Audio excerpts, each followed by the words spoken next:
A journey that began in the sky ended in hell. Amidst the fire and wreckage, a young boy was left alone. He was just a child marked by tragedy and loss. Lost in an unforgiving jungle, he wandered aimlessly. His small body finally gave out, unable to take another step. As darkness closed in, he prepared for the end. But fate intervened in the form of a grizzled soldier. The boy had only one desperate plea. He wanted to live. The man offered him life, but at a terrible cost. His men protested, calling their leader decision madness. But their boss, Kujo, answered only to himself. And so began the boy's new life under a strange tutelage. His first lesson was not in words, but in cold steel.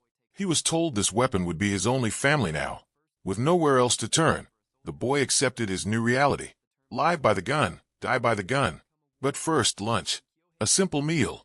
With every bite, he was sealing his fate. He was told he would become a warrior. Ko promised to forge him into a weapon in 5 years. The training that followed was as brutal as promised. He was pushed past every limit, with no room for weakness. But through the pain, a new fire was kindled in his eyes. He learned the art of combat, of pure survival. Soon, the other soldiers no longer saw a lost child. He became a prodigy with any weapon he touched. At just 10 years old, he was already a terrifying hunter. Even Ko was impressed by the boy's talent. They wondered if the student could one day surpass the master. The world is still engulfed in flames. On the front lines, whispers of a legendary figure begin to circulate. The name Kurenai means nothing. He is a ghost of the battlefield, said to paint the ground crimson.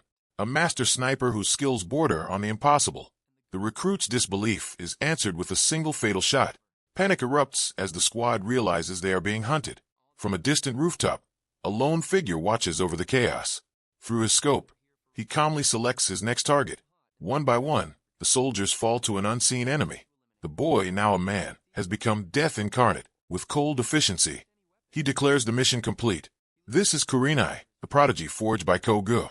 His only thought is to report back to the man he calls father, but his exit is cut off by enemy reinforcements.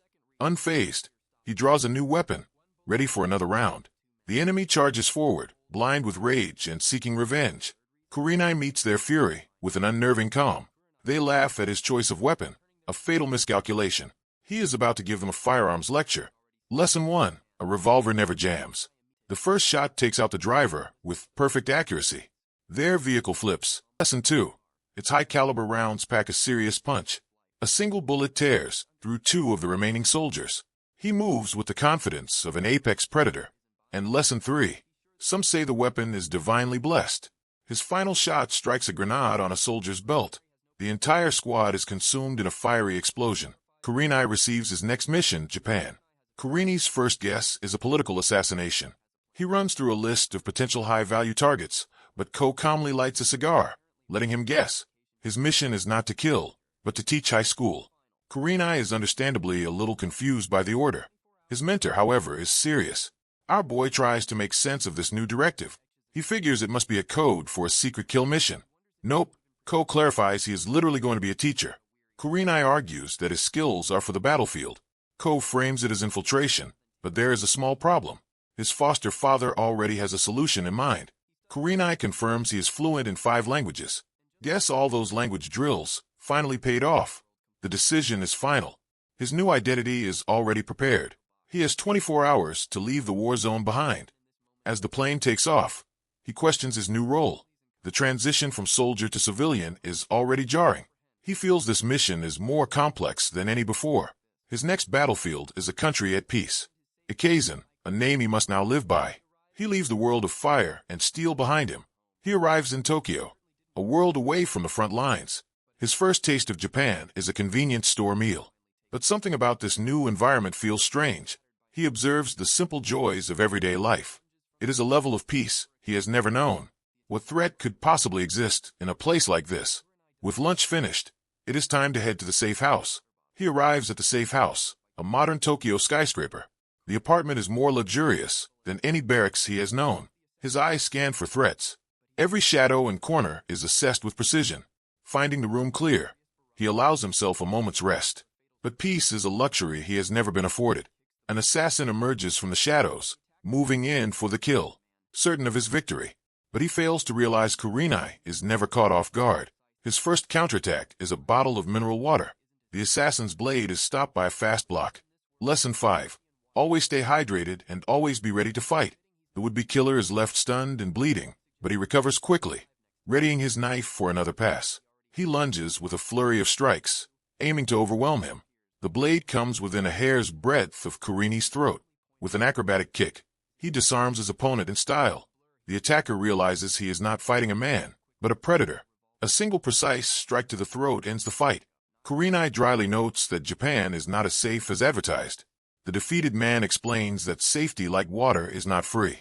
Suddenly, the assassin surrenders, admitting he cannot win alone. Kurenai tells him to bring 5 men next time. The man smirks, hinting that he already has a partner. A schoolgirl appears from nowhere, a revolver aimed at Kurenai. Unfazed, Kurenai points out her gun's hammer is not cocked. The girl freezes, her amateur mistake laid bare. In an instant, he closes the distance and disarms her.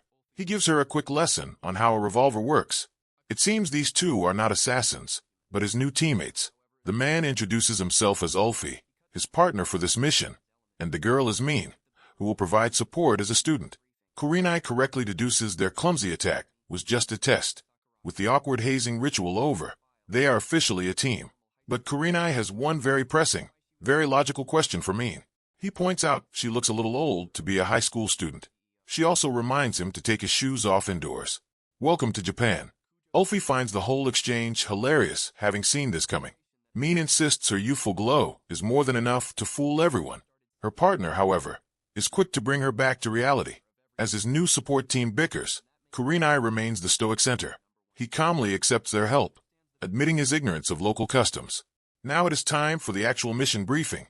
Their objective: infiltrate Otori Academy and protect a student. The target is a girl named Kujo Sakurako.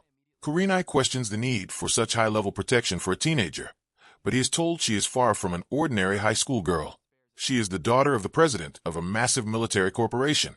The name Kanahana Heavy Industries is one Kurenai knows well. They are a shadow arms dealer supplying weapons across the globe. Recently, her father has been suspected of selling to enemy nations. The implications are world-altering, and the reasons are unknown. This has put the Kujo family on everyone's radar, and the easiest way to get to the father is through his daughter.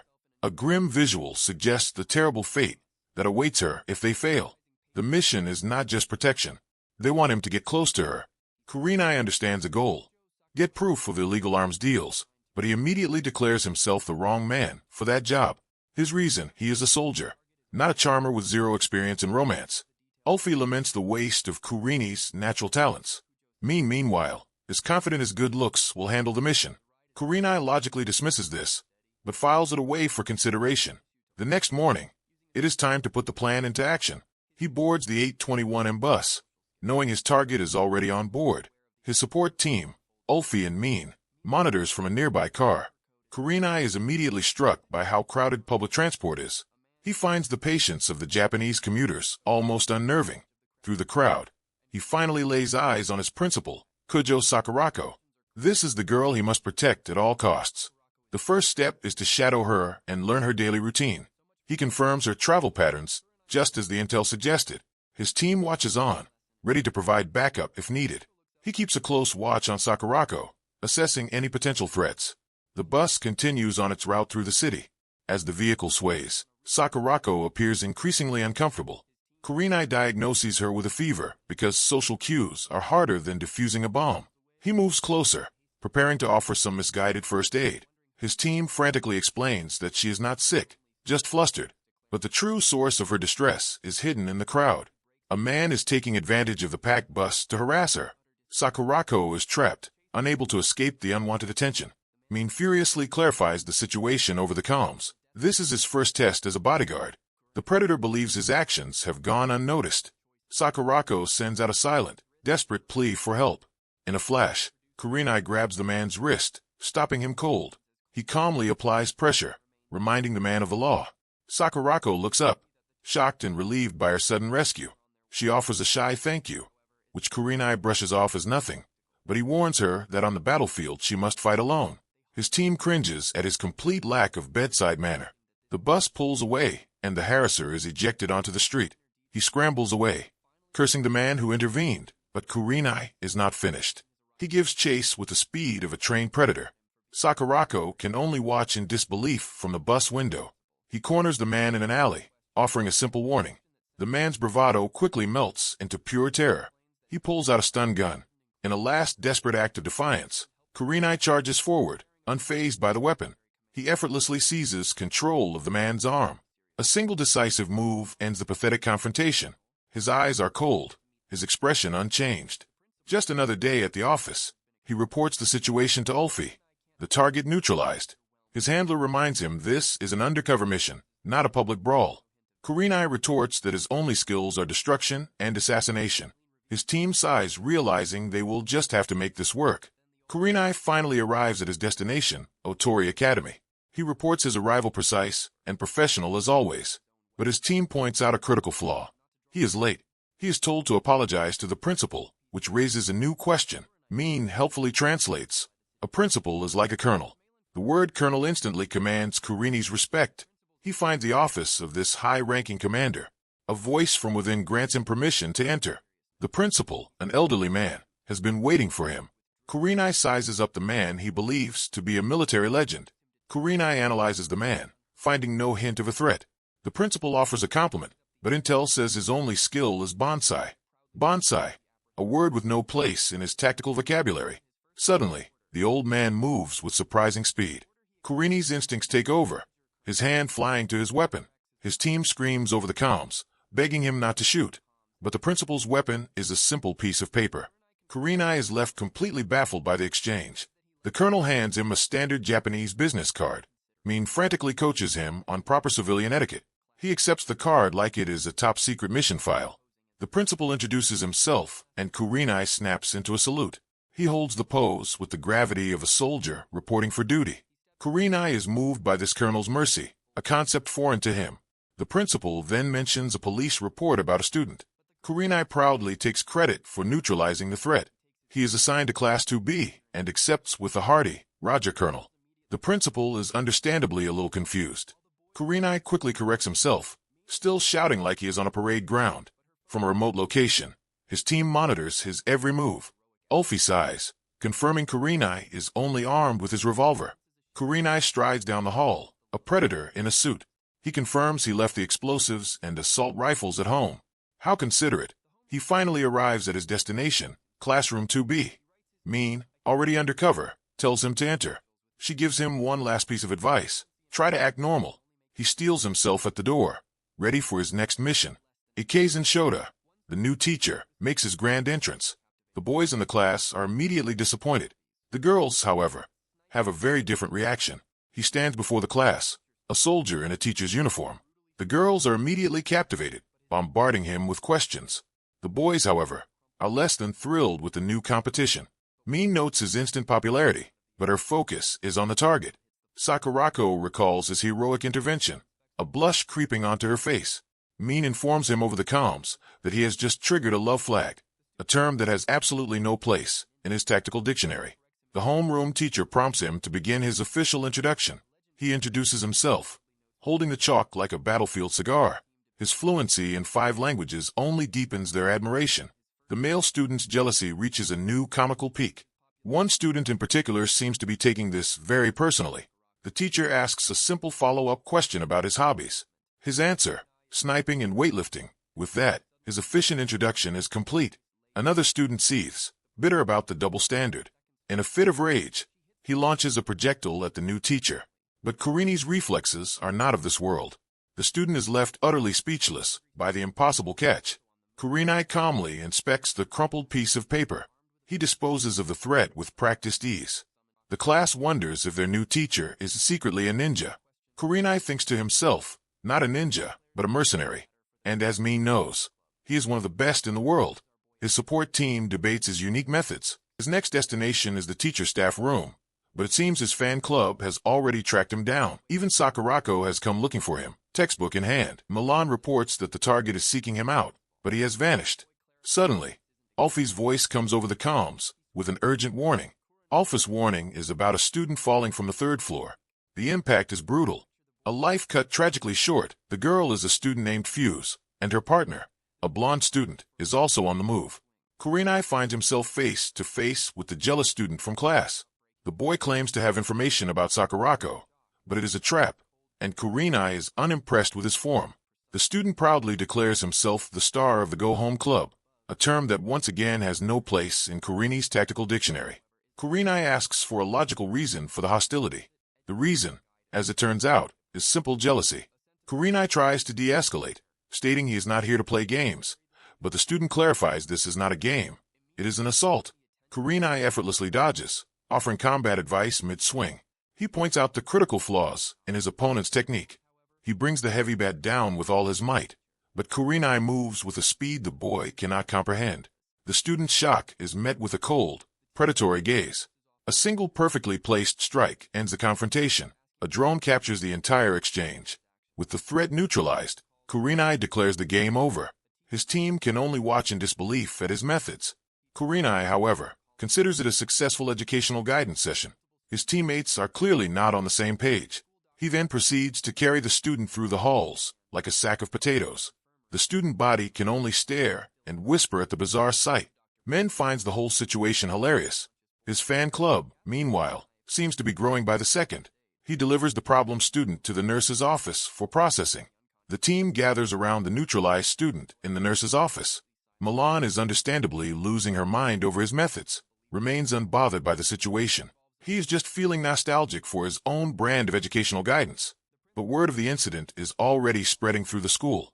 Multiple students have confirmed they witnessed the new teacher's actions. The principal and the school nurse rush to the scene mid-noodle break. Team tries their best to look innocent. The nurse bursts in, ready to take charge of the situation. He asks Kurenai if he administered first aid, and our boy takes the credit. The principal arrives demanding to know what exactly happened. Kurenai offers only a cold, silent stare in response. His teammates frantically try to come up with a cover story. Their best idea: the student slipped on a banana peel. Classic. The principal is, shall we say, a little skeptical of their story. The nurse examines the student, immediately dismissing their excuse. With 40 years of experience and a karate black belt, he knows a palm strike when he sees one. He points the finger directly at Kurenai, accusing him of attacking a student. His teammates can only confirm that the nurse is 100% correct. The principal looks to Kurenai for an explanation. The nurse pressures him to confess before the student wakes up. Min warns him that a teacher who gets violent gets fired. Kurenai is unfazed. Getting fired will not stop him from protecting his target. He is certain this will not blow up thanks to a mercenary's intuition. Just then, the student jolts awake with a scream. He is confused, mumbling about a dream involving a bomb. The nurse immediately asks if the new teacher was the one who hurt him. The student looks at Kurenai, and the terrifying memory comes rushing back. The nurse prepares to call the police, ready to defend the student, but the student suddenly denies it, telling the nurse he is wrong. The student insists his injury was from a simple fall. He then proceeds to insult the nurse, which was probably not a great idea. Kurenai remains silent, letting the scene play out. The student leaves with a parting threat, vowing revenge. With his pride barely intact, the boy makes a hasty retreat. The team is left alone in the now empty infirmary. Min is impressed, noting the similarities between mercenaries and delinquents. Alfie agrees, explaining that both groups live by a code of honor. Kurenai understands it is all about protecting one's reputation. Milan realizes Kurenai predicted the student's reaction perfectly. He knew the boy could not bear the shame of losing to a new teacher. His team is in awe of his incredible tactical judgment. Kurenai allows himself a small knowing smile. All in a day's work. His partners look on with a new level of respect. With the first crisis handled, they refocus on their primary objective. Min playfully compares their mission to a famous video game, a reference that goes completely over our boy's head. She quickly stops Alfie from making any more confusing pop culture jokes. As the school day ends, students begin to head home. The team spots their target, Sakurako, at the shoe lockers. She goes about her routine, completely unaware of the danger she is in. A simple everyday action for a girl with a world of trouble ahead. The locker room buzzes with the energy of the end of the day. Sakurako seems calm, lost in her own world for a moment, but a shadowy figure watches, seeing her as a prize to be won. The team tenses, sensing a new threat on the horizon. To this unknown enemy, capturing Sakurako means conquering the world. She remains a picture of innocence, oblivious to the predators circling. The team watches from a distance, confirming her location. Ulfi, however, is still baffled by the concept of indoor shoes. Min smugly calls it a lesson in profound local culture. But Kurenai silences their bickering with a single sharp gesture. The target is on the move, heading out of the school. He orders his team to stop their pointless argument and focus. They freeze, caught off guard by his sudden intensity. His eyes narrow. The drone feed confirms it. A male student is loitering nearby. The boy celebrates, having captured something on his phone. His plan is revealed. A hidden camera in Sakurako's locker. He waits for his moment. His strange behavior noted from above. As she leaves, he makes his move, stealing her indoor shoes. Kurenai's expression darkens. This is an unacceptable breach. The student's obsession is revealed in a deeply unsettling way. Kurenai is ready for an interrogation, but his team holds him back. They try to explain the situation with a word he has never heard. Milan cannot believe he has never heard of this cultural phenomenon. The student, meanwhile, is lost in his own bizarre fantasy. Wolfie clarifies that the boy is not a soldier, just a creep. The shoe thief makes his gleeful escape from the school. Kurenai is left to process this new illogical form of enemy. He simply cannot comprehend the motive behind such an act. Unable to let it go, he leaps into action to capture the suspect. His team decides this is a valuable, if strange, cultural lesson.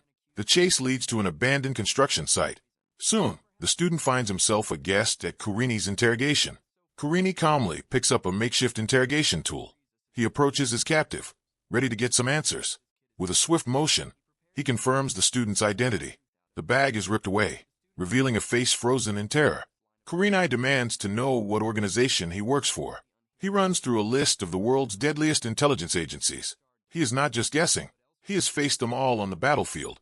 Even Japan's own elite forces are on his list of potential threats. The student thinks this is all from a movie, but Kurenai assures him it is very real. The boy frantically insists he would never hurt his beloved Sakurako. Kurenai's first theory: he was applying a deadly poison to her shoes. His second, more explosive theory: he was planning a booby trap. The student argues that getting explosives is impossible in Japan. A fair point usually. Kurenai counters that a civilian could not. But this boy is still a suspect. He decides to test this theory with some aggressive persuasion. The student is, to put it mildly, not a fan of this interrogation method. Kurenai gives him a simple choice: confess or prove you are an agent by enduring it. With a cold maybe, he prepares to get his answers one way or another. Meanwhile, a new threat emerges from the shadows of the city. A sniper has acquired his target, ready to take the shot. On the street below, Sakurako is suddenly approached by Min. Milan plays the part of a friendly classmate getting close to the target. But the reflection in a street mirror reveals the hidden danger above. The sniper confirms his line of sight is clear. His crosshairs are locked directly on Sakurako. He is warned to be careful as Min is now in the line of fire. Min makes small talk asking Sakurako about local makeup trends. Sakurako explains that makeup is strictly forbidden at their school. Min complains about the strict rules, trying to build rapport. She launches into a rant about the stifling nature of Japanese schools. Sakurako innocently asks if schools are different overseas. Min gives a very colorful and exaggerated description of Western schools. Distracted by her own story, she does not see the approaching car. Suddenly, a blond man pulls Sakurako to safety as a car splashes by. He apologizes for getting her wet. A new player entering the game. Min realizes this new guy is a complete stranger to Sakurako. The blond man, however, acts like he has known her forever. He lays on the charm thick, declaring all women are princesses. He gently takes her hand, moving in for the classic move. Sakurako is stunned as he leans in for a princely hand kiss. But Milan interrupts with a not-so-princely kick to the jaw. She gives him a quick lesson on Japanese consent laws. KO. He argues his European roots excuse his behavior. Milan points out his backstory seems to change on a daily basis. Sakurako can only laugh, finding their dynamic oddly endearing. It is revealed the charming stranger is Alfie on a side mission of his own. But the real danger still looms. Its sights locked on the group. On a nearby rooftop, Kurenai has already found the threat, and with his signature revolver, he is about to end it. The enemy sniper is neutralized before he can even pull the trigger. A single perfect shot, right between the eyes. Kurenai stands over the body, his expression grim. The presence of a sniper confirms his fears. This is a major operation. He wonders if the enemy's goal is to capture his target, or if there is an even darker purpose behind their actions. Later that night, we see Sakurako's home, a massive, opulent estate. Her bedroom is a princess fantasy filled with toys and frills. But the girl herself seems lost and lonely in her gilded cage. A maid brings in a lavish tea service, a daily ritual of wealth. The room is a testament to her family's power and influence. The maid, Kana, notices her lattice melancholy. Sakurako is startled, addressing the maid with a polite honorific. But Kana coldly reminds her of her father's strict rules. The maid's icy demeanor enforces the house's rigid hierarchy. Sakurako apologizes, her smile fading under the woman's gaze. Kana reminds her to always carry the pride of the Kujo family. She lectures Sakurako on the duties of a noble Aries, but Sakurako seems distracted, a blush coloring her cheeks. With a shy glance, she prepares to ask a very personal question. She asks the stoic maid if she has ever been in love. After a brief fish-related misunderstanding, the topic is clarified. Kana immediately shuts down the idea, citing family rules. Sakurako denies everything, but her mind is filled with her new teacher. The maid's expression hardens, her duty to the family absolute. But then her demeanor shifts entirely, revealing a surprising loophole. Sakurako is stunned by this unexpected turn of events. Kai declares herself an ally to any maiden in love. She takes the young girl's hand, sealing their new pact. With the maid's support, Sakurako's hope is rekindled. Sakurako celebrates, unaware of the maid's one condition. Elsewhere, Kurenai is back in his element at a shooting range. Kurenai, however, has a different definition of sensible. His idea of a relaxing hobby involves a lot of gunfire and a target that is more whole than paper. The team unwinds at a local shooting range. Alfie notes that every shot hit its mark, as Bamin points out he missed the bullseye every single time. Alfie helpfully explains that the human heart is on the left, a lesson in anatomy that men clearly did not appreciate. But Kurenai is not interested in games. He is a professional. He changes the subject, asking about the enemy organization. Alfie, however, has nothing to report. Kurenai questions his competence as an agent, a responsibility Min does not seem thrilled to have. A silent standoff ensues between Kurenai and his less than helpful partner. Min complains that for all their efforts, they have zero leads on the enemy faction. Kurenai reminds them that any group that can field a skilled sniper is a serious threat, a threat he is more than equipped to handle. As the deceased sniper can attest, back on the rooftop, Korai assesses the aftermath. He notes the man was a trained mercenary, and smuggling that rifle into Japan is no small feat later. The team analyzes photos of the scene. Kurenai slams a knife down, his focus fixed on a single detail. He identifies the weapon, a Remington model. He elaborates that it is a classic American model, one of the best. Ulfi muses that an American rifle makes the enemy's origin harder to pinpoint. Milan scoffs, pointing out that assassins do not exactly advertise their origins, a point she drives home with a little physical persuasion. Kurenai concludes that for now they're on the back foot, so their focus returns to the surveillance feed of the Kujo estate. He reports to Kohi, who orders them to maintain protection and await his signal. And so the team settles in for a long night of watching their target until Ulfi suddenly lets out a cry of pure shock.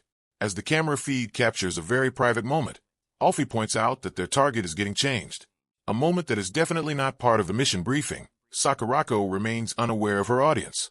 Ulfi, meanwhile, is loving his job until a sudden flash interrupts the feed, and Min appears. Looking less than pleased with her partner, she decides it is a good time for some impromptu target practice. And just like that, the surveillance feed is cut. As his team descends into chaos, Kurenai simply closes his eyes. He recalls his father's words, the ones that started this whole mess. He remembers his past missions, each one a storm of fire and steel. Every target was clear, every objective brutally simple. He was a weapon pointed at the enemy, and he never missed his mark. His life was a symphony of gunfire, a path laid out for him by his father. But this new mission is different. The objective is vague, the endgame a complete mystery. All he has is a single confusing order: protect the girl. He wonders what his father is truly planning. Far away, in another war-torn land, Kyo's men celebrate a successful mission. They joke about their leader, who is still inside the ruins. One of them looks up at the crumbling cathedral, sensing that his commander is lost in thought. And inside, Kyogo stands alone. He looks up, thinking of a sky over Japan. His mind drifts back to a familiar scene of fire and steel, to the boy who survived it all, the boy he pulled from the brink of death. He remembers the boy who begged for a chance to live, the man who gave him a weapon instead of a home, and the promise he made to that cold piece of steel. He followed his father's path, dyeing the world crimson. He fought in every war, taking countless lives until he was covered in the blood of his enemies. He became a legend, a ghost they called Kurenai, but the fire he wielded threatened to consume him, leaving him alone on a throne of bones. And with that, Kurenai's eyes snap open. The next morning, Kurenai is already awake and focused. He begins his intense morning workout, pushing his body past its limits as always. His physique is a testament to a life of constant battle, a routine that is suddenly interrupted by Ulfi, who is less than thrilled with his partner's lack of workout attire. He dramatically claims he will need 6 dates just to cleanse his eyes. Kurenai, now getting dressed, dryly suggests it will take him 2 days, a comment Ulfi takes as a challenge to his romantic skills. Kurenai just wants to know if he barged in simply to boast. Ulfi insists he is just here to keep Kurenai from snapping under the culture shock. A faint smile plays on Kurenai's lips. He accepts his partner's strange logic, ready for the day. And so the mission continues at the picturesque academy. Kurenai stands before his class playing the part of a teacher, but his thoughts drift back to the only life he has ever known. His students, however, are completely enthralled by his presence. He keeps his focus on his target, Kujo Sakurako, who is currently blushing under the watchful eye of her friend. Meanwhile, the student he educated yesterday fumes in his seat, certain his wallet makes him the better man. The students whisper, trying to make sense of their new teacher. The blonde student can only sit and fume in silence. While the boys plot their revenge, Sakurako is completely smitten. Later that day, after class has ended, the blonde student vents his frustration in the school bathroom. He tries to calm his nerves with a cigarette, still fuming, but he is interrupted by a familiar face. The other student, Kurenai educated.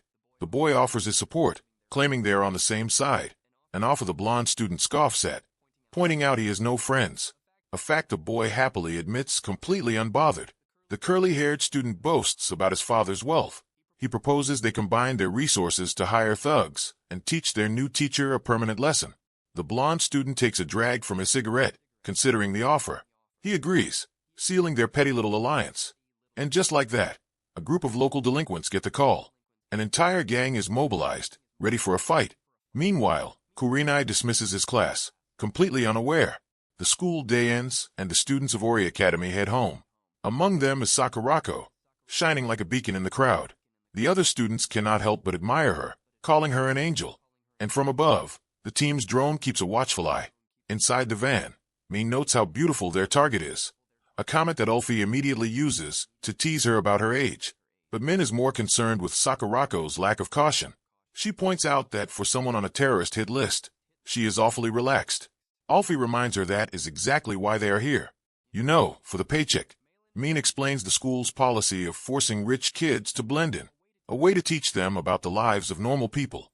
In fact, Sakurako herself chose this school against her father's wishes. Wolfie notes that Sakurako has every boy at school wrapped around her finger. Milan points out that Kurenai has the exact same effect on the girls, a fact Ulfi cannot help but agree with. As Kurenai makes his way across the school grounds, he is met with a sea of adoring female students. His stoic demeanor only seems to make him more popular. The girls declare him a national treasure. Ulfi muses that he and Sakurako would make a perfect royal couple, but Min warns that every fairy tale has its obstacles. She tells him to check the drone feed, sensing trouble ahead. Ulfi agrees, seeing the trouble on the horizon. And sure enough, Kurenai is walking right into it. He is met by a welcoming committee of local thugs, but our boy remains completely unfazed by the ambush. The student he beat up earlier offers a cheerful greeting.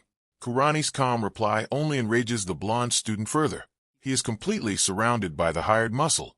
Looks like the after-school club has a lot of members.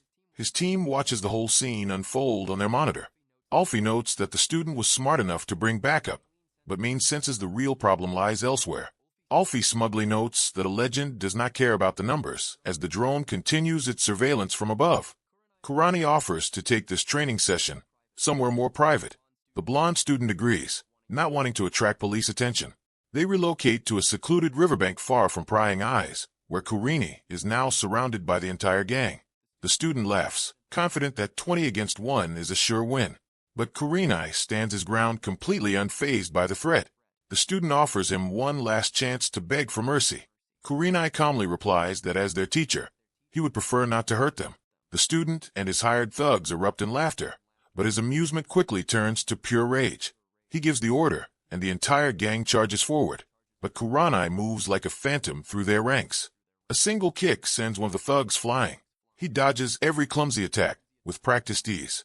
Another precise strike takes down another opponent. The thugs realize he is not just a teacher.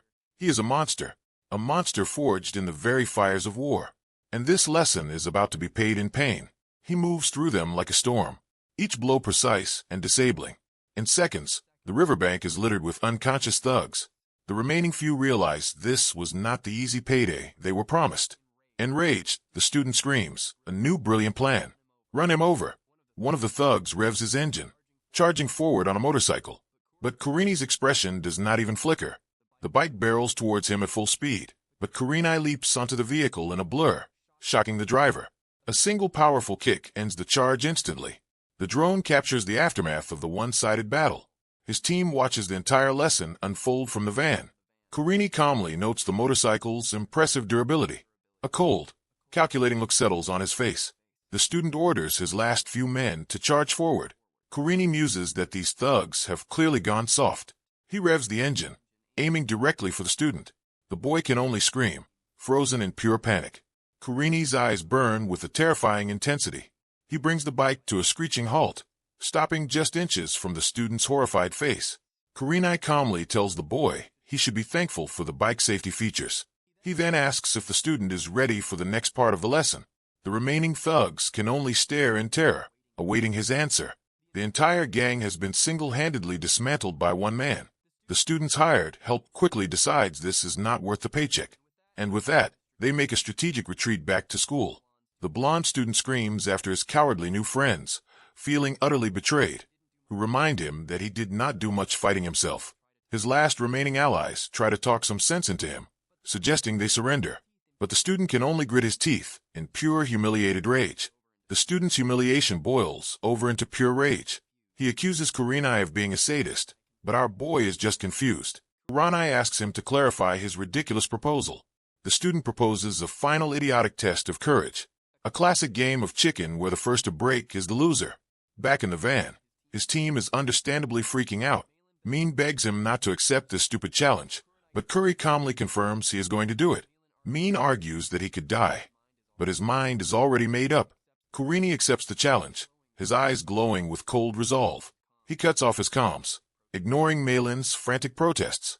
Alfie, however, simply waves her off, refusing to intervene. Their argument quickly escalates into a full-blown squabble, but Oli remains completely confident, certain that Kurenai cannot lose. The blonde student lets out a final, desperate roar of defiance. Kurenai meets his rage with a look of absolute chilling calm. The confrontation ends in a blur of overwhelming force, and when it is over, his team can only sigh in utter exasperation. Kurenai carries the unconscious student away. The lesson officially concluded. Oli questions his partner's kindness, pointing out the boy just tried to attack him. He argues that Kurenai had no reason to help the unconscious student, but Kurenai explains that this whole situation reminds him of his time in the jungle. He flashes back to a young hot-headed soldier who joined his unit claiming to be 15. But Kurenai knew the truth. The boy was only 12, a child on the battlefield. Wolfie is stunned, asking if they really took a kid into a war zone. Kurenai explains the boy had to fight to support his family, and Kyo gave the final approval. As they arrive at the nurse's office, Ulfie asks what happened to the young soldier. Kurenai remembers teaching him Japanese, a language the boy was eager to learn, but the very next day, his student was killed in battle.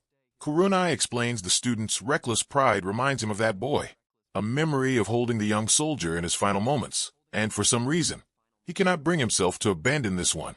The team watches as Kurenai stands over the unconscious student. Back in the van, they review the footage of the insane challenge. A faint smile touches Kurenai's lips, a rare sight indeed. Alfie muses that maybe Kurenai is more suited to being a teacher than a mercenary. The drone captures the aftermath of the one-sided battle. The student lays out the terms of their ridiculous game of chicken, a battle of wills between a terrified boy and a man who has seen it all. Men cannot believe Ulfie let him accept the challenge. She reminds him that Kurenai is a mercenary, not a guidance counselor. But Ulfie thinks he has the potential to be a legendary teacher. Kurenai's eyes burn with an intensity the boy has never seen. The student throws a can, a last pathetic act of defiance. It bounces harmlessly off Kur and I as they charge forward. The student's remaining friends can only watch in horror. The two bikes speed towards a head-on collision. The student's nerve finally breaks, while Kurenai remains a statue of calm, and they are both heading straight for a concrete pillar. Great plan. The drone captures the two bikes hurtling towards the concrete wall. The students face a mask of terror, but Kurenai remains a statue of calm. Milan screams over the comms, certain Kurenai is going to get himself killed. Ulfi points out that if the student dies, Kurenai's teaching career is over. But he is certain Kurenai will not abandon his student now. And in Kurenai's eyes, there is no fear, only absolute focus. The student knows that if he backs down now, he will be a laughingstock. But his pride is no match for the primal fear taking over. The wall rushes towards them, the point of no return, and with a final scream, the student's nerve completely shatters. The student's bravado finally breaks, screaming that he does not want to die. In a split second, Kurenai launches himself off his own bike, grabbing the student and pulling him to safety. They both hit the ground hard, rolling away from the collision course. As the two bikes smash into the concrete wall, a very expensive lesson in humility. Kurenai, bleeding from the impact, asks if the student is all right. The student can only stare in disbelief, wondering if he is still alive. He looks around, trying to understand who just saved his life. Kurenai calmly notes that the boy seems to be uninjured, and with the lesson over, he simply walks away. The student explodes with rage, asking why Kurenai saved him. Kurenai turns away, finally understanding the boy's name is Fuse. He realizes that until now, the boy's actions have only left him alone. But Fuse refuses his pity, screaming at him in the rain. A flashback reveals a lonely childhood in a messy home. He was a boy who grew up eating alone in the dark. His rebellious nature was met with harsh discipline from teachers, an attitude they claimed would keep him from ever becoming a proper adult. But Kuren explains that in his world, children are not abandoned. In his world, everyone has a purpose, a place in the unit, where even children carried their weight. He says he came from a world where a child's life meant nothing, but he offers the boy a hand, a chance to connect. He tells Fuse that he is not alone anymore, an offer of kindness the boy has never known. And in that moment, a new alliance is forged. His team can only watch the strange new friendship unfold. Milan complains about his unorthodox teaching methods, but Ulfi sees something more, the real man behind the legend. She smiles, admitting that after the storm comes a rainbow, but his new student is not quite done with him yet. He awkwardly offers to be Kurenai's local guide, an offer Kurenai accepts with a healthy dose of sarcasm. Back in the van, Ulfi asks about cleaning up the mess, leaving Milan to deal with the very expensive fallout. The aftermath of the lesson is left on the riverbank, but it seems not everyone appreciated the lecture. The other student fumes, deciding on a new plan. Kurenai seems to be enjoying his new role, but his other student vows to make him regret it. His new plan involves a lot of daydreaming about Sakurako and a very personal moment with her school picture, a moment that is about to be interrupted by the house staff. He is caught red-handed yelling at them for entering his room. He threatens to have them fired, ordering them to get out. The maids complain about the boy's behavior and his absent father, a father who apparently prefers polishing his vase collection to parenting. He spends his days at a lavish villa far from his son, admiring his prized and frankly very tacky possessions. And it seems the apple does not fall far from the creepy tree. He lovingly polishes his new vase, a national treasure. Back at home, the maids worry about his son, Hideki, who throws a tantrum, declaring he will do what he wants with his money. He scoffs at their concern, completely unapologetic. The maids can only lament his terrible upbringing. A week later, back at Otori Academy, Sakurako plays the piano with a serene grace. Her fingers dance across the keys, filling the room with music. She is lost in the melody, a picture of perfect elegance. Her performance ends to a round of applause from her classmates. She beams, clearly proud of her performance. Back in the van, the team notes how quiet things have been. Ulfi is enjoying the peace, but Min wonders where Kurenai is. He explains that Kurenai was summoned by the principal. Meaning wonders how he managed to get in trouble with the colonel. Kurdai stands at attention outside the principal's office. The principal seems completely exhausted by his new teacher's antics. Pyrai snaps into a salute, apologizing for the inconvenience, but he is still confused about what exactly he did wrong. The principal asks him to come closer, an order he quickly obeys. The principal holds up a series of incriminating photos, evidence of Kurenai's unique teaching methods. He explains they are from a recent after-school activity. Kurenai, however, still does not see the problem.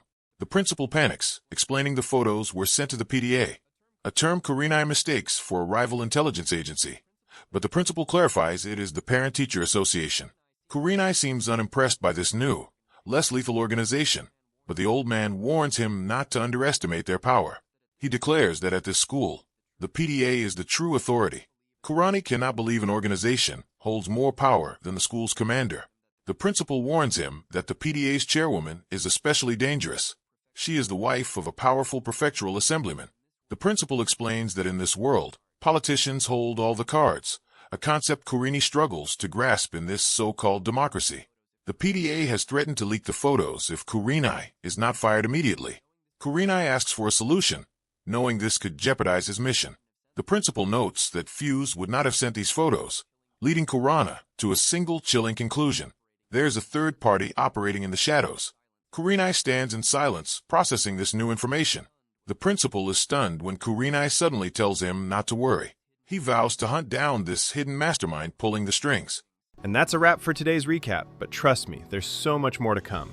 The next chapters are packed with even more twists, and I can't wait to dive into them with you. Comment below if you want part 2. Your thoughts mean everything, and we'll make it happen together. If you're enjoying the journey, please like, subscribe, and hit the bell icon to stay updated. We're pouring our heart into every video, improving day by day to give you the best experience. Your support really helps, and a like makes sure this video reaches more people. Let's grow this community together. Thank you, and I'll see you in the next one.